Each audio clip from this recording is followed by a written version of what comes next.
तो last class के अंदर हमने आइसोबारिक आइसोकोरिक प्रोसेस डिस्कस किए थे, आइसोथर्मल का ग्राफिकल पार्ट भी डिस्कस किया था। आगे बढ़ते हैं, नेक्स्ट प्रोसेस पर आते हैं, which is adiabatic. Adiabatic process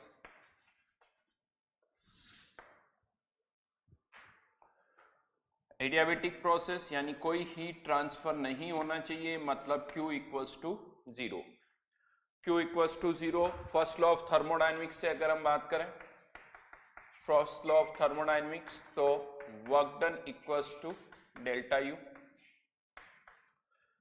क्योंकि Q जीरो हो जाएगा तो वर्क डन डेल्टा यू के बराबर हो जाएगा। लेकिन अब यहां पर हमने ऐसा कुछ भी नहीं कहा कि वॉल्यूम कांस्टेंट है या प्रेशर कांस्टेंट है, वो अभी हम देखेंगे। बट मैं आपको बता दूं, एक एडियाबेटिक प्रोसेस में ना तो वॉल्यूम कांस्टेंट रहता है ना प्रेशर कांस्टेंट रहता है।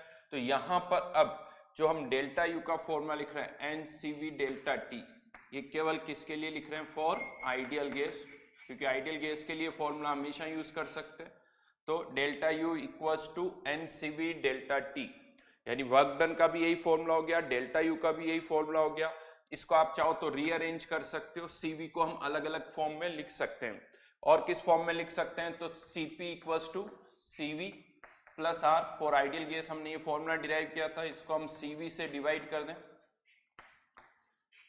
तो gamma equals to 1 plus R upon CV। Rearrange किया जाए तो CV equals to R upon gamma minus 1। तो यहां पर N R upon gamma minus 1 T2 minus T1, इसको ओपन करोगे तो NRT2 यानी P2 V2 minus P1 V1 upon gamma minus 1। तो एक एडियाबेटिक प्रोसेस में वर्क डन का फॉर्मूला NCV डेल्टा टी भी बोल सकते हो या P2 V2 minus P1 V1 upon gamma minus 1। मैं आपको बता दूं, केमिस्ट्री के अंदर ज्यादातर जो फॉर्मूला हम यूज करेंगे वो NCV डेल्टा टी करेंगे, लेकिन यही फिजिक्स के अंदर जब आप करते हो तो मोस्टली एडियाबेटिक प्रोसेस के अंदर जो आप फॉर्मूला यूज करते हो वो P2 V2 minus P1 V1 upon gamma minus 1। देखिए फॉर्मूले सेम है, जो डेटा गिवन है उसके अकॉर्डिंग हम कर सकते हैं। तो वर्क डन या तो NCV डेल्टा टी से या P2 V2 minus P1 V1, और फिर क्या बच गया? Q हो गया, W हो गया, डेल्टा U हो गया। अब किसकी बात आती है? डेल्टा H, जो कि क्या हो जाएगा? NCP delta T. इसको भी आप कन्वर्ट करके लिख सकते हो प्रेशर वॉल्यूम की टर्म्स में। तो यहां से अगेन हम Q W delta U delta H ये फाइंड आउट कर सकते हैं। अगेन इंटरेस्टिंग पार्ट क्या है, पूरे डिस्कशन में कहीं पर भी हमने ये नहीं बोला कि रिवर्सिबल है या इरिवर्सिबल है, बिकॉज Q जीरो हो गया। डेल्टा यू और डेल्टा एच की अगर हम बात करें तो चाहे ए से बी रिवर्सिबली जाओ, ए से बी इरिवर्सिबली जाओ, पाथ पर ये डिपेंड नहीं करते हैं। तो ये जो फॉर्मूले हम यहाँ लिख रहे हैं ये रिवर्सिबल के लिए भी एप्लीकेबल है और इरिवर्सिबल के लिए भी एप्लीकेबल होंगे। तो ये दोनों के लिए एप्लीकेबल है, फॉर रिवर्सिबल और इरिवर्सिबल प्रोसेस। तो यहां पर फिर से हमारे पास फॉर्मूले आ गए एडियाबेटिक प्रोसेस के लिए, फॉर्मूले हम यहां पर यूज कर सकते हैं।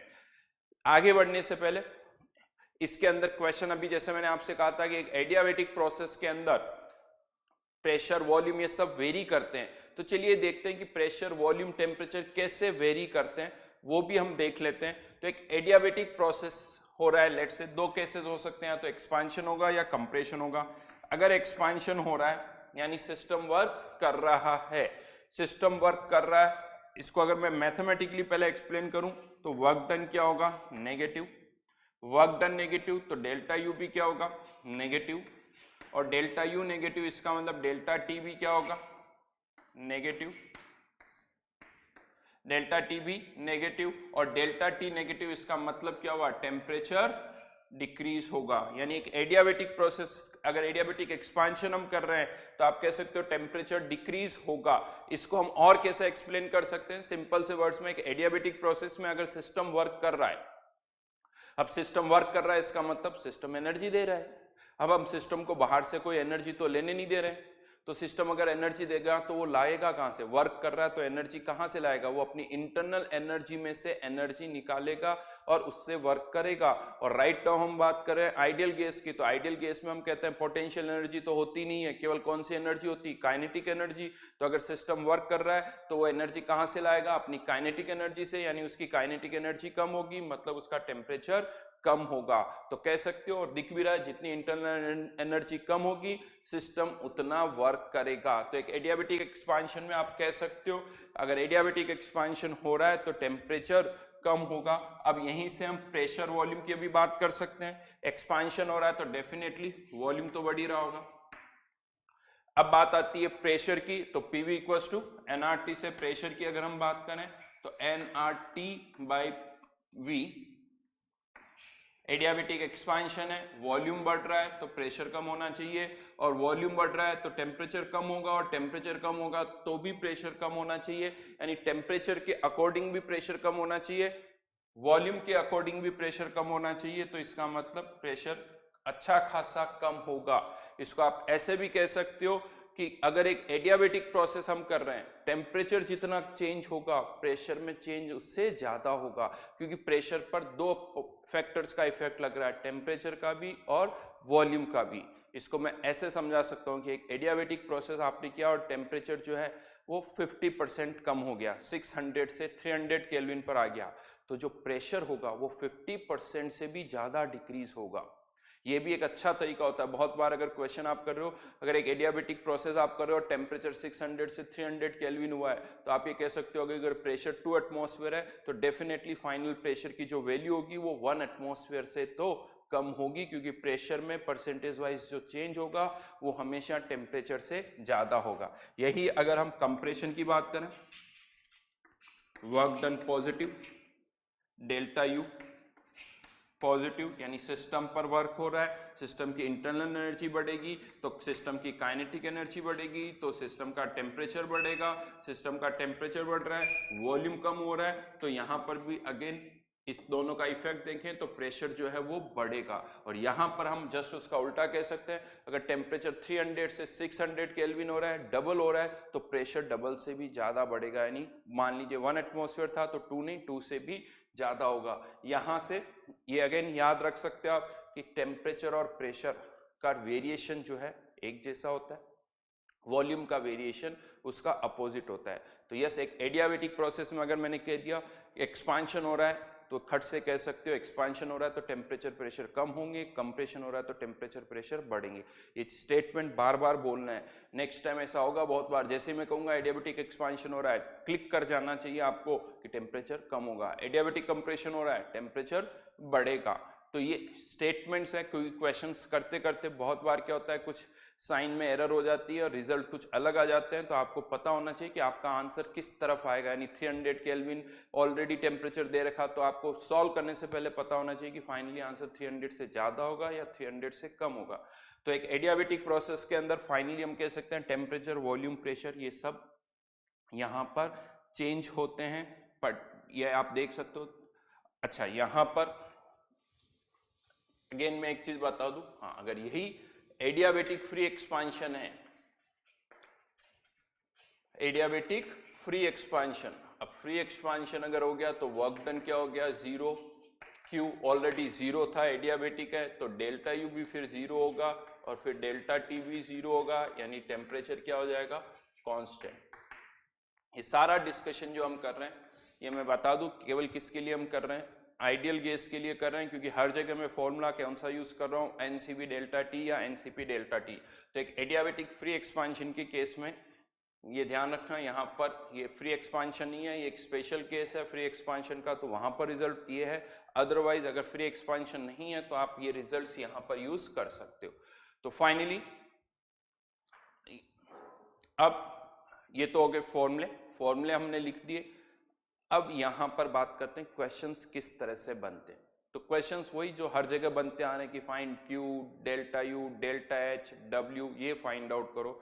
तो फॉर्मूले सामने हैं, आप यूज कर सकते हो, लेकिन अब यहाँ प्रॉब्लम क्या कहाँ आती वो मैं बता रहा हूँ। अब पहले प्रॉब्लम को अच्छी तरह से समझना, क्योंकि हो सकता है अभी भी आप लोगों को लग रहा होगा कि एक बहुत ही इंपॉर्टेंट फॉर्मूला जो आपको एक एडियाबेटिक प्रोसेस के लिए पता है वो मैंने यहां पर अभी तक नहीं लिखा है। पता है ना सबको, सोच सकते हो आप एक बहुत ही इंपॉर्टेंट कॉमन फॉर्मूला जो आप एक एडियाबेटिक प्रोसेस के लिए सबको पता है वो यहां पर कहीं पर भी नहीं आया है। क्या बता सकते हो कौन से प्रोसेस की मैं बात कर रहा हूँ, कौन से फॉर्मूले की मैं बात कर रहा हूँ? यस, पीवी की पावर गामा। अभी वो यहां पर कहीं डिस्कशन में नहीं आया है क्या है वो अभी देखेंगे। बट पहले मैं यहाँ पर एक प्रॉब्लम की बात कर रहा हूँ, क्वेश्चंस की बात कर रहा हूँ कि किस तरह के क्वेश्चन आते हैं और उसमें क्या प्रॉब्लम आती है। एक एडियाबेटिक प्रोसेस पर जब क्वेश्चन आता है और पूछा जाता है कि कैलकुलेट वर्क डन या डेल्टा यू, तो आपको यहां से समझ में आ रहा है या तो आपको क्या गिवन होना चाहिए, P1 गिवन होना चाहिए, V1 गिवन होना चाहिए, P2 गिवन होना चाहिए और V2 गिवन होना चाहिए। तो हम एक यहां से वर्क डन या डेल्टा यू निकाल सकते हैं, ये चारों पैरामीटर गिवन होने चाहिए, या फिर मोल्स गिवन होने चाहिए, T1 T2 गिवन होने चाहिए, गामा पता होना चाहिए, जिससे हम डेल्टा यू निकाल सकते हैं।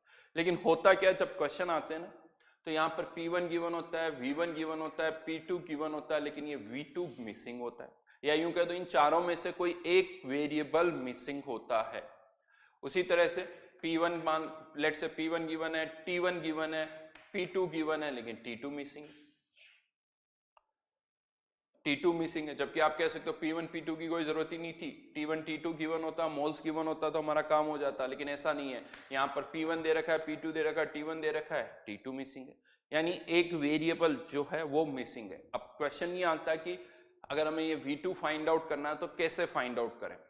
एक थॉट आता है, सर आइडियल केस है PV = NRT लगा दो, लेकिन यहाँ पर जब हम PV = NRT लगाते हैं तो P1 V1 अपॉन T1, क्योंकि तीनों वेरी कर रहे हैं, equals to P2 V2 upon T2। Total कितने वेरिएबल है, 6 वेरिएबल्स, जबकि हमें दे केवल कितने रखे हैं, 3, P1 2 3, फोर्थ फाइंड आउट करना है, जबकि यहाँ पर 6 वेरिएबल है। अगर यहाँ से V2 निकालना है तो T1 और T2 भी पता होना चाहिए, और T1 T2 पता है तो वैसे ही हम वर्क डन निकाल लेंगे। मतलब यह है कि हमें एक और वेरिएबल पता होना चाहिए। इसे मैं ऐसे बोलता हूं कि एक वेरिएबल मिसिंग है जो हमें पता होना चाहिए ताकि हम प्रॉब्लम सॉल्व कर सकें। ये हमें नहीं गिवन है, और वो हम PV = NRT से भी इस तरह से तो फाइंड आउट नहीं कर सकते। तो फिर क्या करेंगे, अब हम देखते हैं कि ये मिसिंग पैरामीटर जो है, ये जो पैरामीटर हमें नहीं दे रखा है, वो हम कैसे फाइंड आउट करेंगे, ये अब मैं यहां पर बता रहा हूं आपको। इसको ऐसे याद रखना, जब भी नोट्स को पढ़ो पहले ये सीक्वेंस माइंड में लाना कि हाँ, यहां पर जब क्वेश्चन आएंगे तो ये 3 वेरिएबल या ये 3 वेरिएबल या गिवन होंगे, इनमें से एक मिसिंग होगा, और वो मिसिंग वेरिएबल अब हमें फाइंड आउट करना है। तो वो कैसे करेंगे वो मैं आपको बता रहा हूं।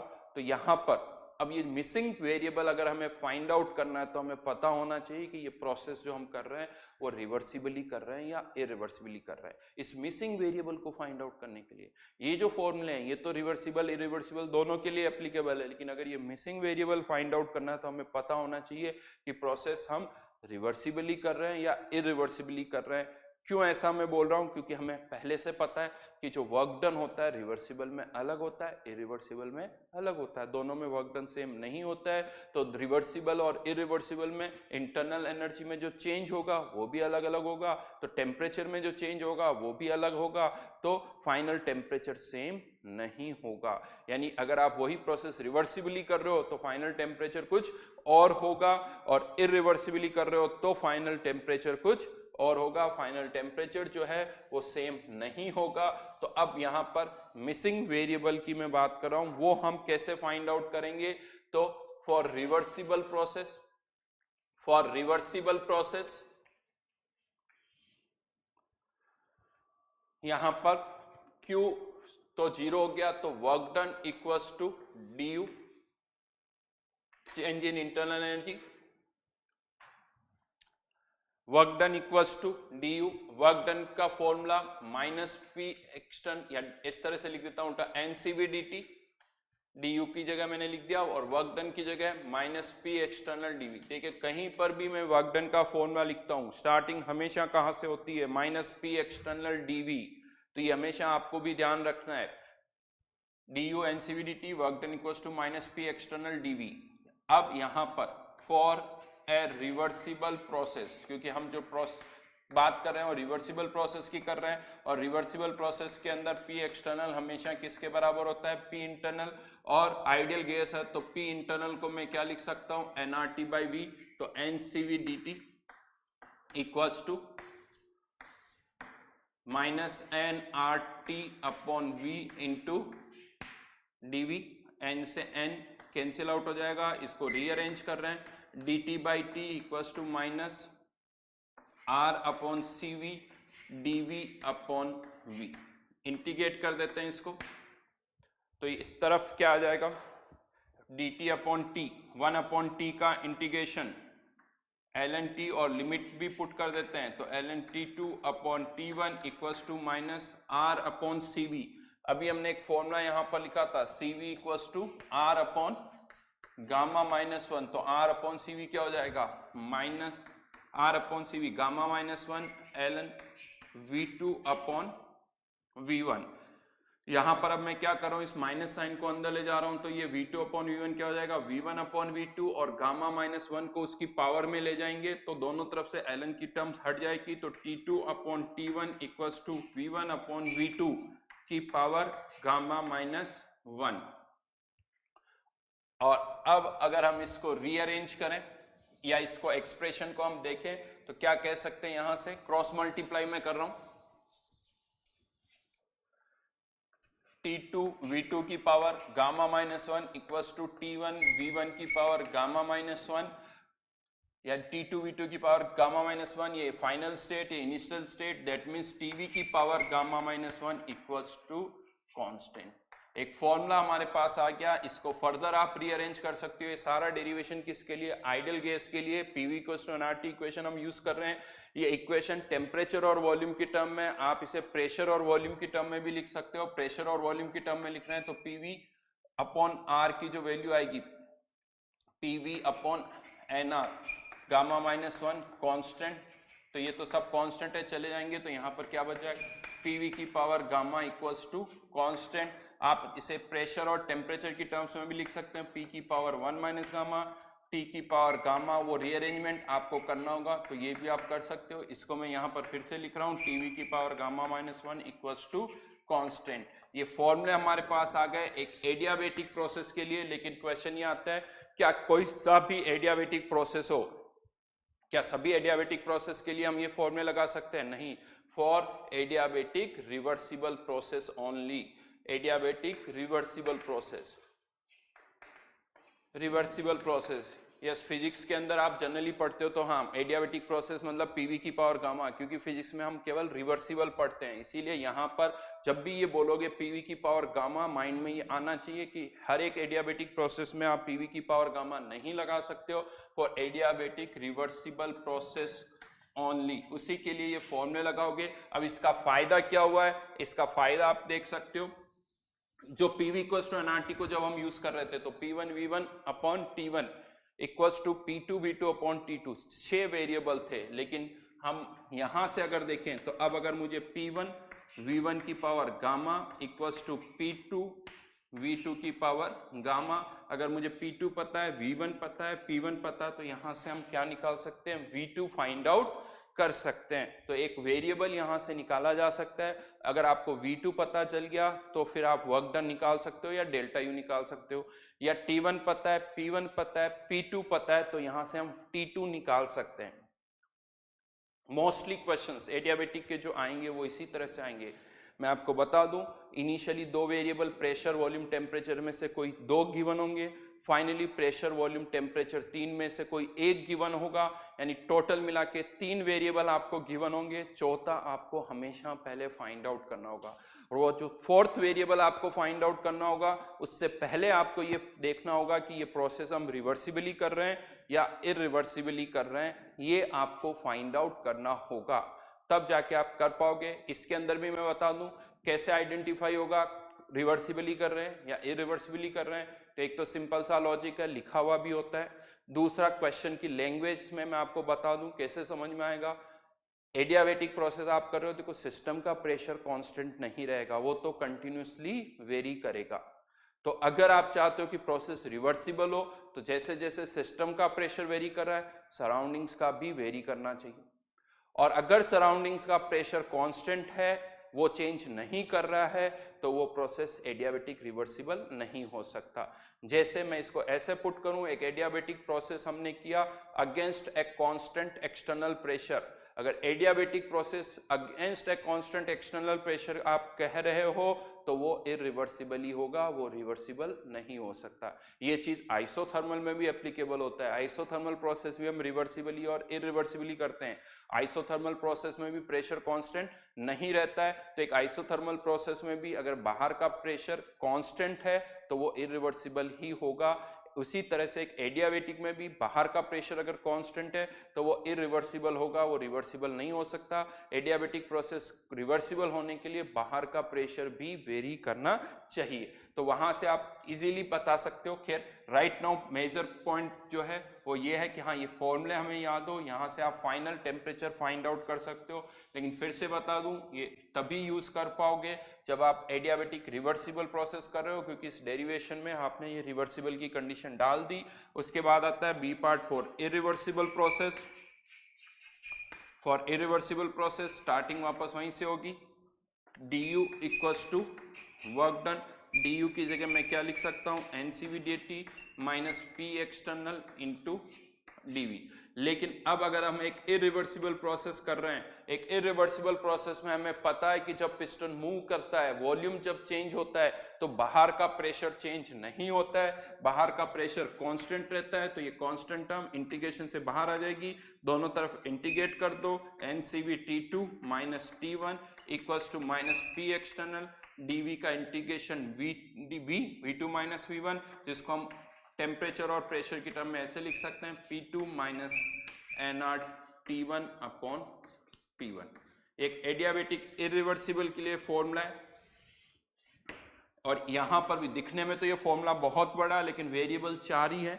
एनसीवी ये सब तो पता होंगे, यहाँ पर T1 P1 T2 P2 और यहाँ पर वही रिपीट हो रहे हैं T1 और T2। तो अगर आपको P1 पता है, P2 पता है, T1 पता है, तो यहाँ से हम T2 फाइंड आउट कर सकते हैं। फिर से मैं बता दूं, एडियाबेटिक प्रोसेस आपने रिवर्सिबली किया तो यहाँ T2 की वैल्यू यहाँ से निकालनी होगी। एडियाबेटिक प्रोसेस इरिवर्सिबली किया तो T2 की वैल्यू यहाँ से फाइंड आउट करनी होगी। दोनों केसेस में एडियाबेटिक रिवर्सिबल में T2 कुछ और आएगा, एडियाबेटिक इरिवर्सिबल में T2 की वैल्यू कुछ और होगी, क्योंकि दोनों में वर्क डन अलग अलग है। तो पहला काम, अगर क्वेश्चन आते हैं कि एक एडियाबेटिक प्रोसेस में वर्क डन निकालना है, तो पहला काम होगा आपको फाइनल टेम्परेचर या फाइनल वॉल्यूम या फाइनल प्रेशर निकालना होगा, जो भी मिसिंग है, और फिर आपको वर्क डन के फॉर्मूले लगाने होंगे। हाँ, वर्क डन का जो फॉर्मूला है वो एनसीवी डेल्टा टी होगा, चाहे वो रिवर्सिबल हो चाहे इरिवर्सिबल हो। मेजर कंफ्यूजन जो होता है, मैं आपको बताऊं, स्टूडेंट्स को एडियाबेटिक प्रोसेस जैसे ही आता है तो ये थर्मोडायनेमिक्स टफ लगने लगती है, मुश्किल लगने लगती है। क्यों मुश्किल लगती है? उसका कारण यही है कि हम रिवर्सिबल और इरिवर्सिबल को डिफरेंशिएट नहीं करते हैं। तो यहाँ पर उसको डिफरेंशिएट करना बहुत ज़रूरी है। बिल्कुल अलग अलग तरह से सोचो, एडियाबेटिक रिवर्सिबल को अलग तरह से सोचना है, एडियाबेटिक इरिवर्सिबल को आपको अलग तरह से सोचना है। चलिए इस पर क्वेश्चन करते हैं, और क्वेश्चन करने से और अच्छी क्लियरिटी यहाँ पर अभी आएगी। तो इसी पर बेस्ड अब हम कुछ क्वेश्चंस कर रहे हैं।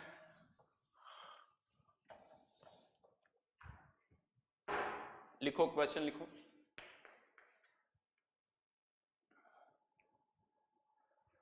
Calculate Q, W, delta U and delta H for 1 mole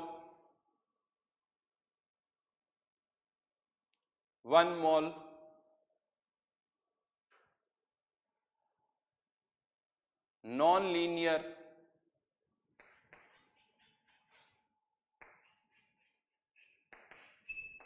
triatomic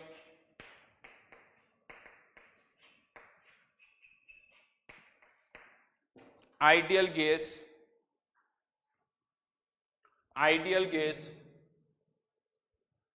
subjected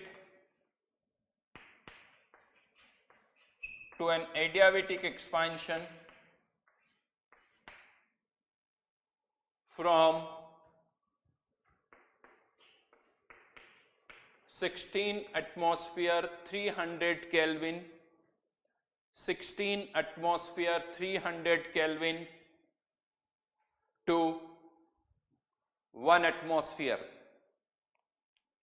final temperature नहीं दिया मैंने, वो आपको निकालना होगा, T2 आपको फाइंड आउट करना होगा।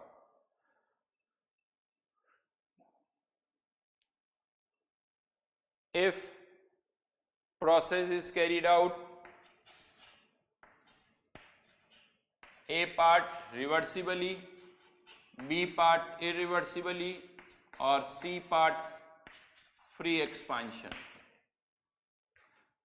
C part free expansion।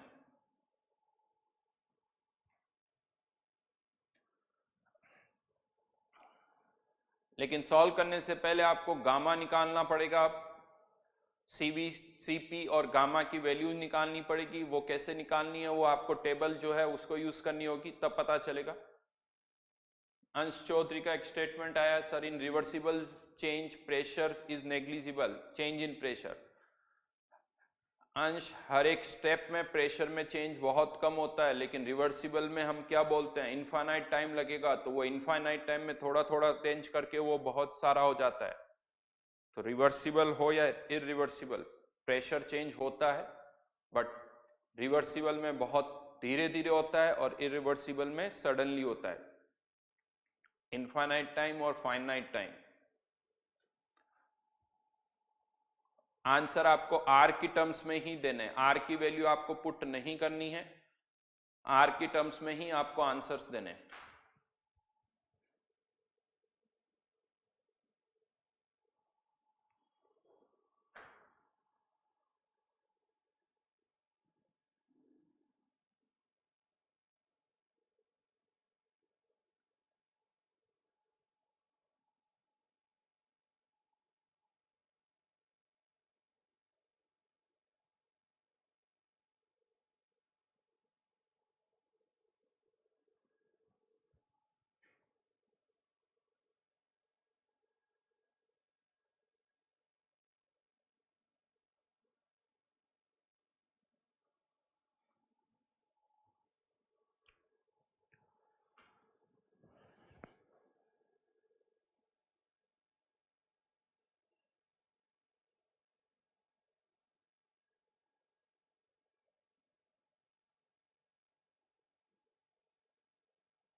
First part का आंसर क्या हो गया, सो गए क्या सभी? फर्स्ट पार्ट का आंसर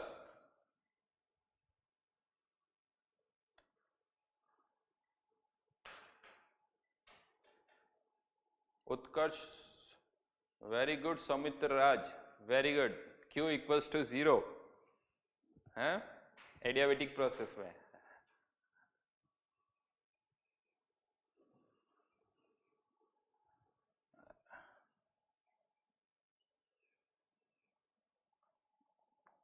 वर्क डन का आंसर बताओ मैनली, वर्क डन और with sign.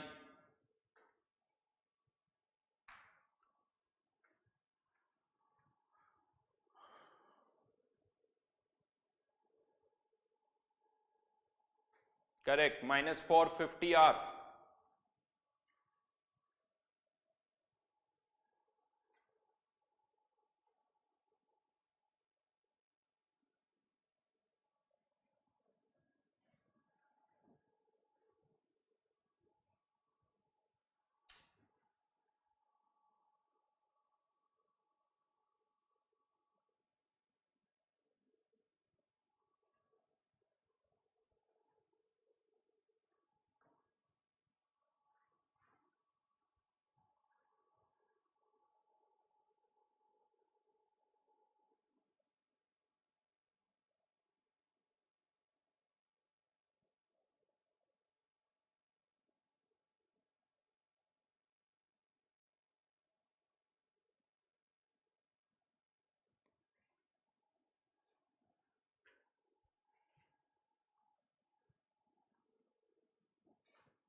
Yes -450 first part को मैं यहाँ सॉल्व कर रहा हूँ।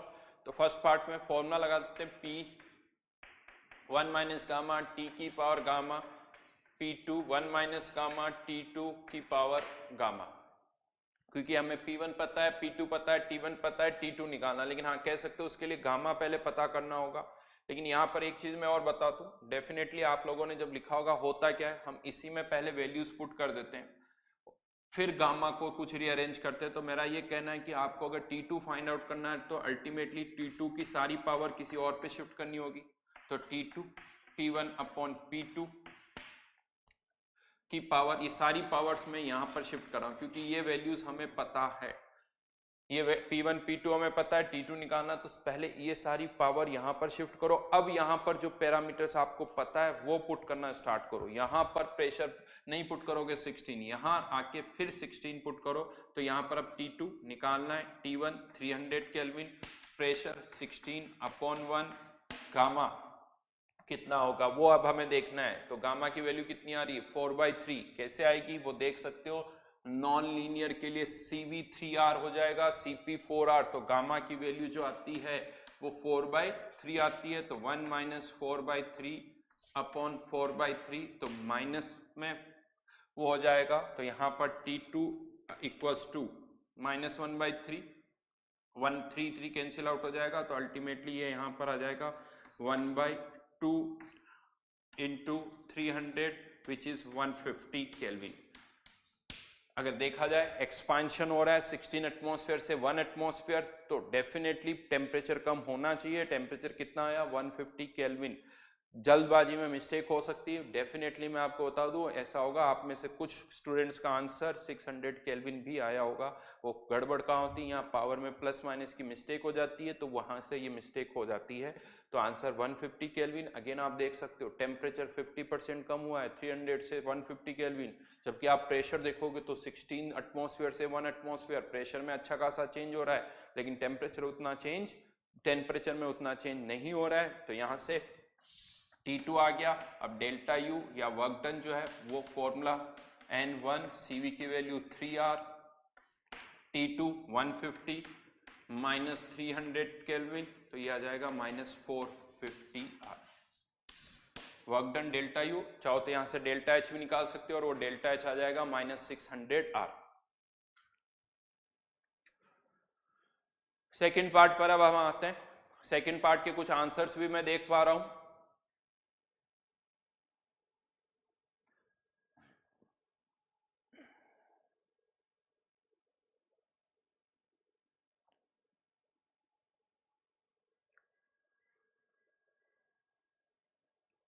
सही है,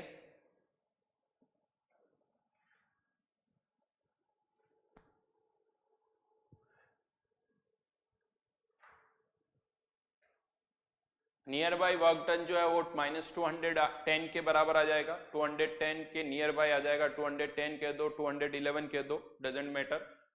पहले आपको फाइनल टेम्परेचर फाइंड आउट करना होगा और उसके लिए जो फॉर्मूला लगाना होगा वो ये वाला फॉर्मूला होगा। इरिवर्सिबल है, T2 सेम नहीं होगा। एक कॉमन मिस्टेक यहाँ पर यही होती है, जो रिवर्सिबल का फाइनल टेम्परेचर आया हमें लगता है वही इरिवर्सिबल में भी होगा। नहीं, एडियाबेटिक रिवर्सिबल आप कर रहे हो तो फाइनल टेम्परेचर कुछ और होगा, एडियाबेटिक इरिवर्सिबल कर रहे हो तो फाइनल टेम्परेचर कुछ और होगा।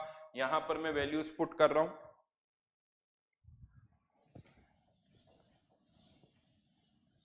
यहां पर मैं वैल्यूज पुट कर रहा हूं। N की वैल्यू 1 CV 3R, T2 निकालना है, T1 300 kelvin minus P external 16 atmosphere से 1 एटमॉस्फेयर, तो यहां पर आ जाएगा 1 NR। N और R की वैल्यू यहां पर NR लिख देता हूं तो वो कैंसिल आउट हो जाएगी। T2 अपॉन P2 की वैल्यू अगेन 1, जो फाइनल प्रेशर है सिस्टम का 1 atmosphere, T1 300 upon 16। Be careful, mistake हो जाती है यहाँ पर प्लस माइनस की, तो वो ध्यान रखना। तो T2 इक्वल्स टू यहाँ पर आई थिंक यही आता है 3375 अपॉन 16, और रफली ये सॉल्व करोगे 229.68 केल्विन, और इसको अभी मैं ले लेता हूँ 230 केल्विन। अप्रोक्सीमेटली इसको हम ले रहे हैं 230 केल्विन 230 केल्विन, ये फाइनल टेम्परेचर आ गया यहाँ पर भी देख सकते हो टेम्परेचर कम हो रहा है क्योंकि एक्सपांशन हो रहा है तो टेम्परेचर तो कम होगा। तो वर्क डन और delta you equals to n की value 1 CV 3R T2 230 minus 300 kelvin, तो ये आ जाएगा माइनस 210। और डेल्टा एच के लिए 3V की जगह क्या लिख सकते हो, 3R की जगह CV की जगह 4R, यहाँ पर डेल्टा एच आ जाएगा। ये हो गया second part. Then third part free expansion है। वैसे डायरेक्टली भी बोल सकते हो वर्क डन 0, लेकिन यहां पर एक चीज और मैं बता देता हूं, ये जो फ्री एक्सपांशन होता है, क्या लगता है ये फ्री एक्सपांशन रिवर्सिबल होता है या इरिवर्सिबल होता है? सोच के देखो। फ्री एक्सपांशन कंटेनर है, पहली चीज मैंने पहले भी बताया, फ्री एक्सपांशन अगर आप कर रहे हो तो इस तरह से कुछ स्टॉपर्स लगे होने चाहिए। ये सारा कंटेनर एडियाबेटिक है, पिस्टन भी एडियाबेटिक है। सडनली आपने इन स्टॉपर्स को यहाँ से हटा दिया, यहाँ पर पी एक्सटर्नल 0 है, पिस्टन मूव करेगा लेकिन कोई वर्क डन नहीं होगा। तो यहाँ पर एक इमेज जो है वो हमेशा बननी चाहिए। फ्री एक्सपांशन हम कैसे कर रहे हैं, तो फ्री एक्सपांशन भी एक, अब अंदर और बाहर का प्रेशर बराबर नहीं है तो फ्री एक्सपांशन जो है वो एक इरिवर्सिबल प्रोसेस है। एक लाइन लिख लेना, याद रखना, free expansion is an irreversible process.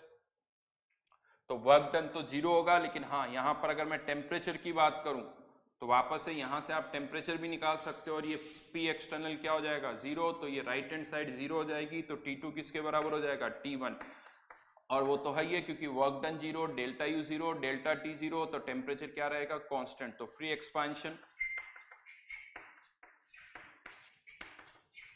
में कोई टेम्परेचर चेंज नहीं होगा। इसको हम ऐसा भी कहते हैं कि एक एडियाबेटिक फ्री एक्सपांशन जो होता है उसे आप आइसोथर्मल प्रोसेस भी कह सकते हो। एडियाबेटिक फ्री एक्सपांशन को आप आइसोथर्मल प्रोसेस भी कह सकते हो बिकॉज इसमें टेम्परेचर जो है वो कांस्टेंट है। तो ये 3 पार्ट है, बड़ा अच्छा क्वेश्चन है। क्वेश्चन की इंपॉर्टेंस यही है, रिवर्सिबल इरिवर्सिबल एक साथ देखो, ऐसा नहीं रिवर्सिबल कहीं कर लिया इरिवर्सिबल कहीं कर लिया, दोनों को एक साथ देखो। अभी हम इनके रिजल्ट्स से भी वापस बहुत कुछ कंक्लूड करेंगे जैसा हमने आइसोथर्मल में भी किया था। तो ये पर्टिकुलरली टेम्परेचर हमने रिवर्सिबल में भी निकाला, इरिवर्सिबल में भी निकाला। फिर से मैं बता दूं बहुतों को क्यों अलग अलग आ रहा है टेम्परेचर, क्योंकि रिवर्सिबल में और इरिवर्सिबल में वर्क डन सेम नहीं होता है तो टेम्परेचर चेंज भी अलग अलग होगा। फिर से ऐसा ही एक और क्वेश्चन कर रहे हैं, कोई ज्यादा चेंज नहीं है, ये एक्सपांशन का था। एक और क्वेश्चन मैं दे रहा हूं कंप्रेशन का, इस बार कोई एरर नहीं, स्पीड के साथ आपको करना है, एक्यूरेसी आनी चाहिए, गलतियां कुछ कोई भी गलती नहीं होनी चाहिए। स्टेप्स आप देख चुके हो, एग्जैक्टली इसी तरह से जैसे मैंने किया है आपको भी करना है। तो लिखिए एक और question, calculate work done, calculate work done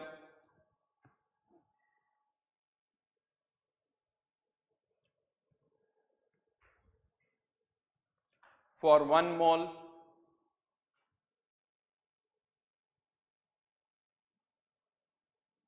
non-linear triatomic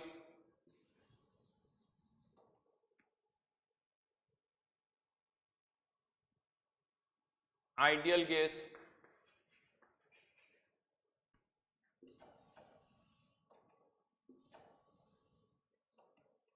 subjected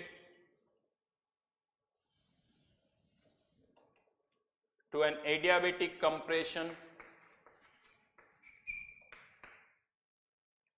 from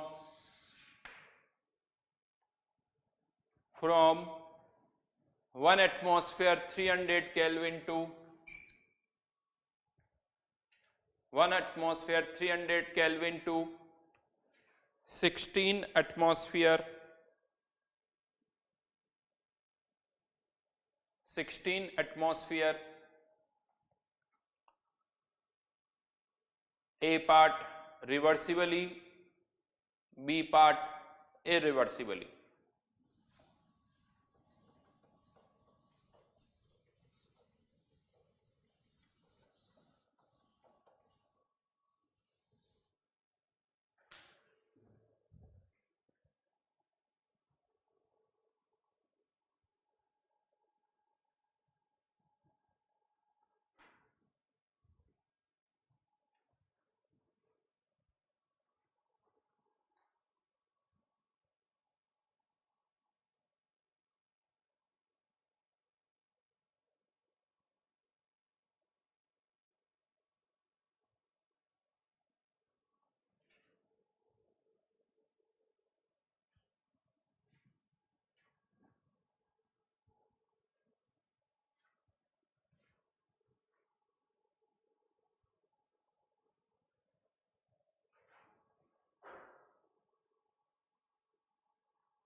correct first part का आंसर, सेकंड पार्ट का आंसर भी सही है Saumitra Raj, good.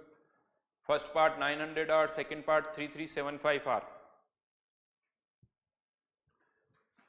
First part में T2 निकालना है, T1 300 kelvin, P1 1 atmosphere, 16 atmosphere, 1 minus 4/3 upon 4/3। तो ये T2 की वैल्यू फर्स्ट पार्ट में आ जाएगी 600 केल्विन। डेफिनेटली कंप्रेशन हो रहा है तो टेम्परेचर बढ़ना चाहिए, तो टेम्परेचर 600 केल्विन यहाँ पर हो गया। तो work done equals to 1 CV3R, temperature 600 minus 300 kelvin यानी 900 R।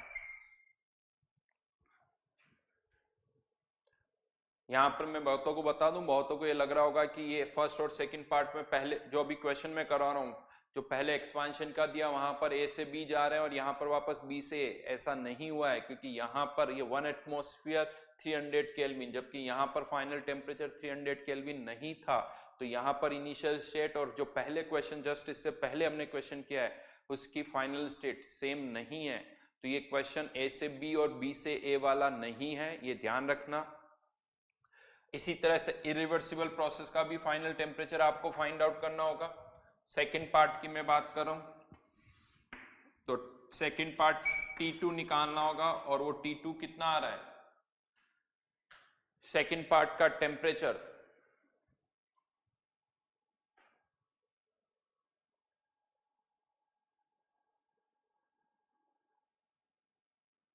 1425 केल्विन, 1425 केल्विन आएगा। करेक्ट पृथ्वी दत्ता, गुड। भावेश, गरिमा, अजय, अदिति, आशीष मित्तल, स्नेहा दास, अभिषेक जोशी, स्नेहाशीष घोष, और फिर वर्क डन निकालना पड़ेगा तो वो 3375 आ।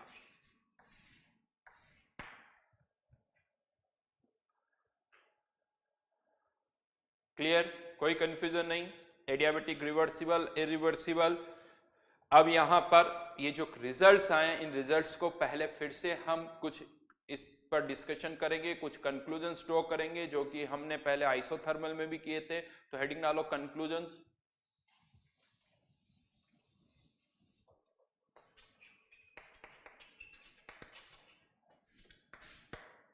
First one, in case of expansion, in case of expansion यहां से भी अब हम देख सकते हैं जो फर्स्ट पार्ट में हमने किया था, फर्स्ट पार्ट में रिवर्सिबल का वर्क डन आया था -450 आर, इरिवर्सिबल का आया था -210 आर। माइनस साइन से कोई मतलब नहीं है, वो साइन कन्वेंशन के अकॉर्डिंग है। तो मैग्नीट्यूड वाइज रिवर्सिबल का वर्क डन इरिवर्सिबल के वर्क डन से ज्यादा होगा। और यही सेकंड पार्ट में in case of compression, in case of compression irreversible का जो वर्क डन होगा वो रिवर्सिबल के वर्क डन से ज्यादा होगा। ये चीज हम आइसोथर्मल में प्रूव कर चुके हैं, यहां पर भी हम प्रूव कर चुके हैं। मैं आपसे फिर से कह सकता हूं, कहीं पर भी आप कोई सा भी क्वेश्चन कर लीजिए, रिजल्ट्स यही रहेंगे। तो आप इसे जनरलाइज कर सकते हैं, हमेशा हर जगह हम इसको यूज कर सकते हैं। तो फिर से यही कह सकते हैं, reversible, third point, reversible process are more efficient than irreversible process. Reversible process are more efficient than irreversible process.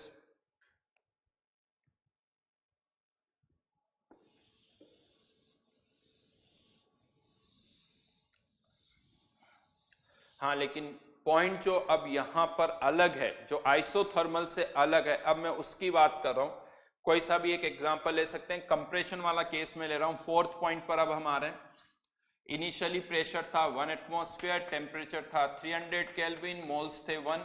हमने इसको दो तरह से कंप्रेस किया, रिवर्सिबली और इरिवर्सिबली। दो तरह से हमने इसको कंप्रेस किया। रिवर्सिबल में फाइनल टेम्परेचर जो आया, रिवर्स या पहले प्रेशर की मैं बात करूं तो यहां पर भी हमने फाइनली प्रेशर कितना कर दिया, 16 एटमॉस्फेयर, यहां पे भी कितना कर दिया, 16। लेकिन दोनों में डिफरेंस क्या है, यहां पर ग्रेजुअली धीरे धीरे हमने प्रेशर को 1 से 16 तक इंक्रीज किया, इनफाइनाइट टाइम में इंक्रीज किया। यहाँ पर आपने सडनली एक ब्लॉक रख दिया जिससे प्रेशर 1 एटमॉस्फेयर से कितना हो गया 16 एटमॉस्फेयर। मोल्स चेंज हो नहीं रहे हैं, मोल्स तो यहाँ पे अभी भी 1, यहाँ अभी भी 1। टेम्परेचर और प्रेशर, यानी टेम्परेचर की अगर हम बात करें तो यहाँ पर फाइनल टेम्परेचर कितना आ गया 600 केल्विन, जो कैलकुलेट हमने किया था। यहाँ पर फाइनल टेम्परेचर इरिवर्सिबल में कितना आया 125 केल्विन। क्वेश्चन ये आता है कि दोनों केसेस में पिस्टन नीचे जाएगा, कहीं पर वो फाइनली रुकेगा क्या, दोनों केसेस में पिस्टन की फाइनल पोजीशन जो होगी वो सेम होगी, यानी क्या फाइनल वॉल्यूम सेम होगा।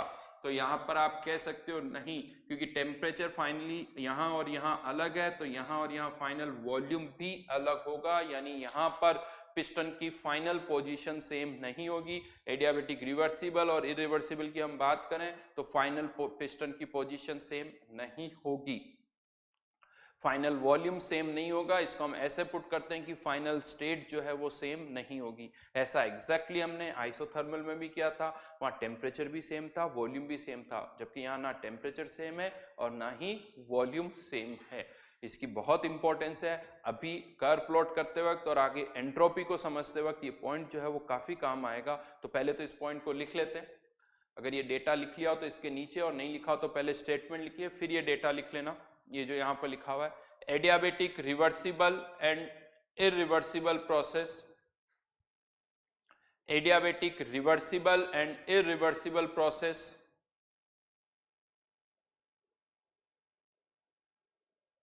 do not end up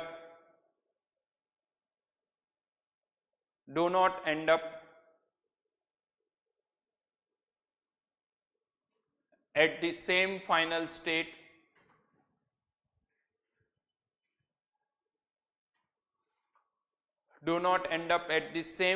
state if carried out against same final pressure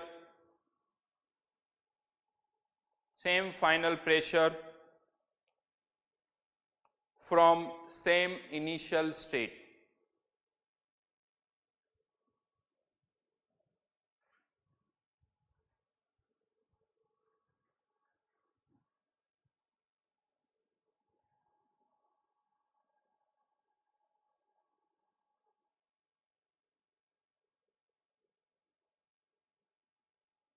final state same नहीं होगी, जबकि यही सेंटेंस अगर आइसोथर्मल का होता तो यहां पर फाइनल स्टेट जो है वो सेम होती है। हेडिंग डालिए graphical representation of work done, graphical representation of work done.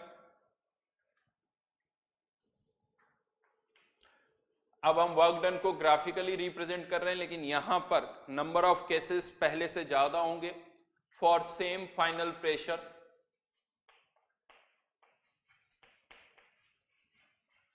In fact ये जो क्वेश्चन हमने किया था रिवर्सिबल और इरिवर्सिबल का, इसमें दोनों में हमने फाइनली प्रेशर सेम रखा, बट ऐसा जरूरी नहीं है। आप यही adiabatic process final pressure same रख के कर सकते हो, फाइनल वॉल्यूम भी सेम रख सकते हो और आप चाहो तो, यानी अभी राइट नाउ खैर फाइनल प्रेशर और फाइनल वॉल्यूम की मैं बात कर रहा हूं, तो फाइनल प्रेशर भी सेम रख सकते हैं, फाइनल वॉल्यूम भी सेम रख सकते हैं। पहले बात करते हैं फॉर सेम फाइनल प्रेशर। यहां पर भी फाइनल प्रेशर 16 एटमॉस्फेयर, यहां पर भी 16 एटमॉस्फेयर। इसके अंदर फिर से कर्व हमें प्लॉट करना है, तो ए पार्ट एक्सपांशन का कर्व हम प्लॉट कर रहे हैं। एक्सपांशन के अंदर फिर से फर्स्ट पार्ट रिवर्सिबल और इरिवर्सिबल, इन दोनों के कर्व्स अब हमें प्लॉट करने। पहले मैं प्लॉट कर रहा हूं रिवर्सिबल का कर्व, एक एडियाबेटिक रिवर्सिबल प्रोसेस है, पीवी की पावर गामा इक्वेशन आप यूज कर सकते हो रिवर्सिबल के लिए, पीवी की पावर गामा, और अगर हम इसको प्लॉट करेंगे तो ये हाइपरबोला कर्व ही आएगा। हाँ, ये रेक्टेंगुलर हाइपरबोला नहीं है, बट कर्व तो हाइपरबोला होगा। एक्सपांशन, ये एरो इस तरफ जाएगा, ये इनिशियल स्टेट ए और ये फाइनल स्टेट बी। यहां पर मैं आपको बता दूं बहुत अच्छी तरह से, मैं जब कर्व प्लॉट कर रहा हूं तो आप देखना कि किन किन स्टेप्स के थ्रू हम कर्व प्लॉट कर रहे हैं। कर्व P वर्सेस V का एडियाबेटिक रिवर्सिबल है तो PV की power gamma hyperbola curve, initial state को आप A से ही मार्क करोगे और किसी तरह से नहीं, और फाइनल स्टेट को यहाँ पर B से एक्सपांशन हो रहा है तो एरो भी बनाओ, और ये एरो की डायरेक्शन है जो कि शो करी एक्सपांशन हो रहा है। ये जो एरिया अंडर दी कर्व होगा ये क्या हो जाएगा, वर्क डन। अब हमें यहाँ पर इरिवर्सिबल के लिए कर्व प्लॉट करना है। क्या इरिवर्सिबल के लिए भी हम पीवी की पावर गामा यूज कर सकते हैं? नहीं कर सकते। तो एक इरिवर्सिबल प्रोसेस का यस कर्व हम प्लॉट नहीं कर सकते हैं, लेकिन राइट नाउ हमारा पर्पस जो है वो कर्व प्लॉट करना नहीं है, हमारा पर्पस वर्क डन को रिप्रेजेंट करना है।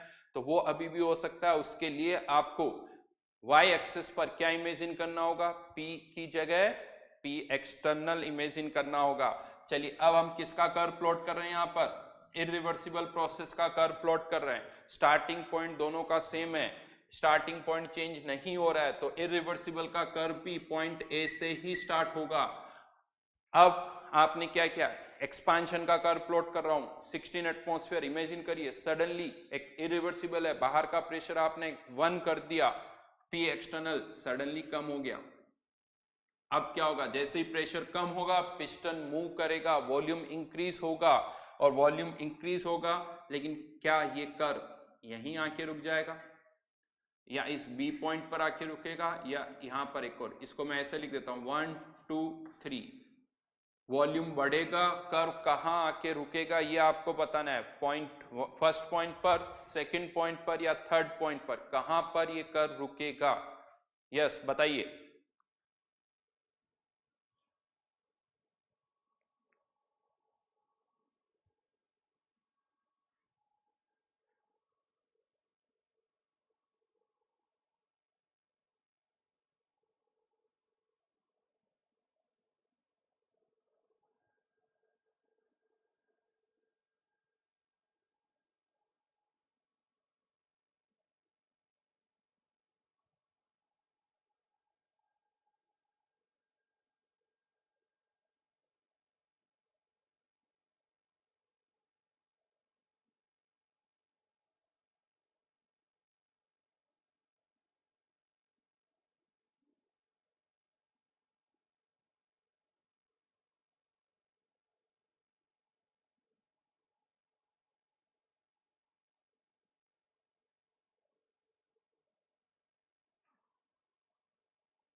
बी पॉइंट डेफिनेटली नहीं होगा। क्यों नहीं होगा? क्योंकि एडियाबेटिक प्रोसेस है, रिवर्सिबल और irreversible do not and up at the same final state, तो बी पॉइंट पर तो नहीं आएगा।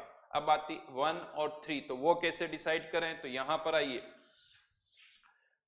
कोई सा भी केस ले सकते हो आप, डजेंट मैटर। मैं वापस इस पार्ट पर आ रहा हूं, फिर वहां पर आएंगे। पहले मैं कंप्रेशन वाला केस ले रहा हूं, फिर एक्सपांशन वाला भी ले लेंगे।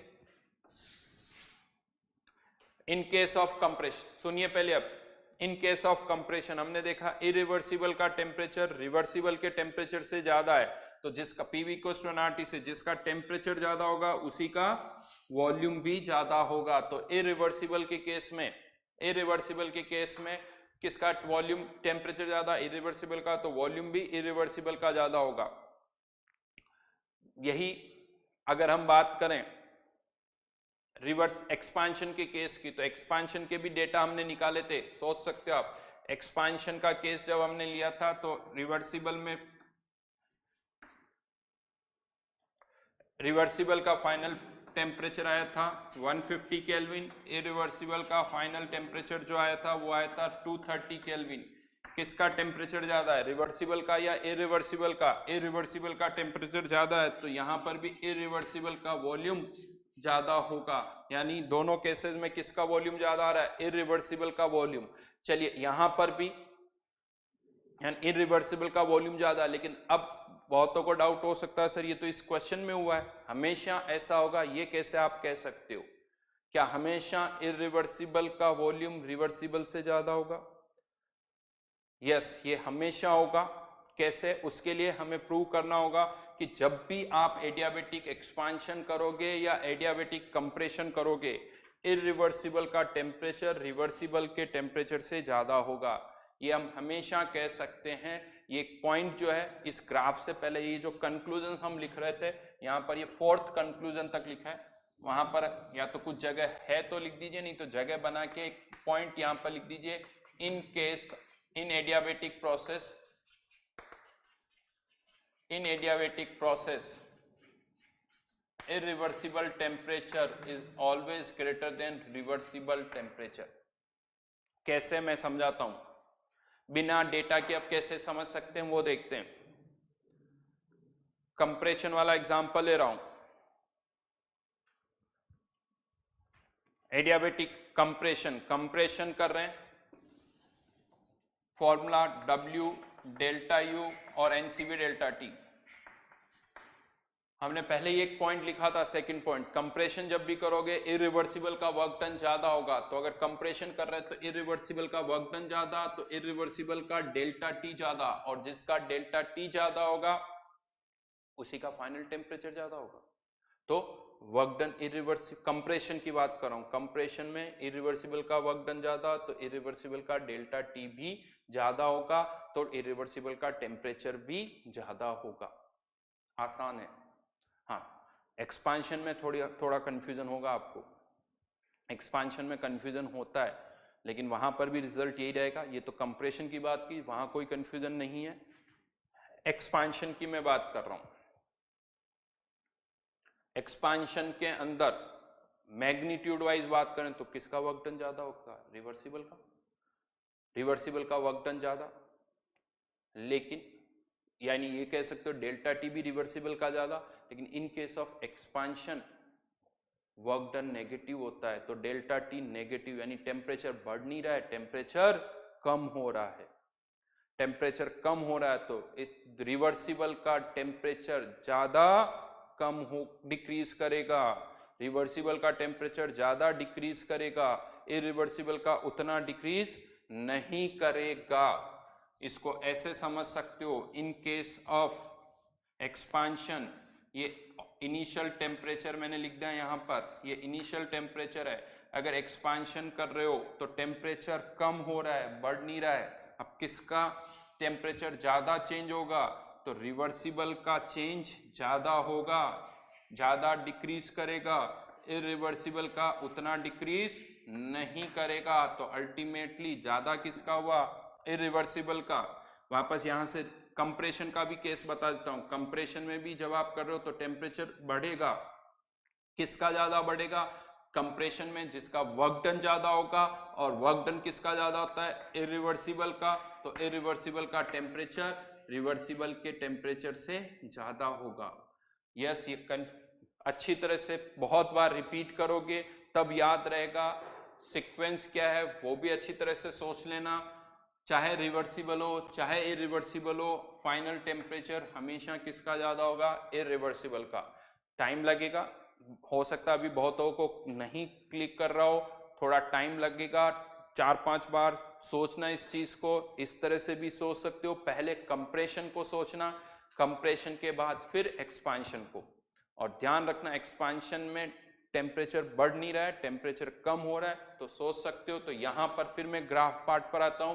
तो ग्राफिकल पार्ट की बात करें तो यहां पर वॉल्यूम हमेशा ही, जिस टेम्परेचर इरिवर्सिबल का ज्यादा तो वॉल्यूम भी इरिवर्सिबल का ज्यादा। तो हम किस पॉइंट पर आके रुकेंगे? थर्ड पॉइंट पर। इस थर्ड पॉइंट को अब मैं मार्क कर रहा हूं सी पॉइंट। ये रिवर्सिबल का कर्व हो गया ए से बी, और ए से सी किसका कर्व हो गया? इरिवर्सिबल का कर्व हो गया। तो यहां पर ये दो कर्व हमें मिल गए। एरिया अंडर दी कर्व आप शो कर सकते हो, लेकिन यहां से अब हम वर्क डन को कंपेयर नहीं करेंगे कि किसका वर्क डन ज्यादा है, बस हमें कर्व प्लॉट करना था। तो ये रिवर्सिबल का और ये वाला कर्व जो है वो इरिवर्सिबल का है। दोनों की फाइनल स्टेट सेम नहीं है, दोनों की फाइनल स्टेट जो है वो अलग अलग है। रिवर्सिबल में बी तक आ रहे हैं, इरिवर्सिबल में सी तक आ रहे हैं।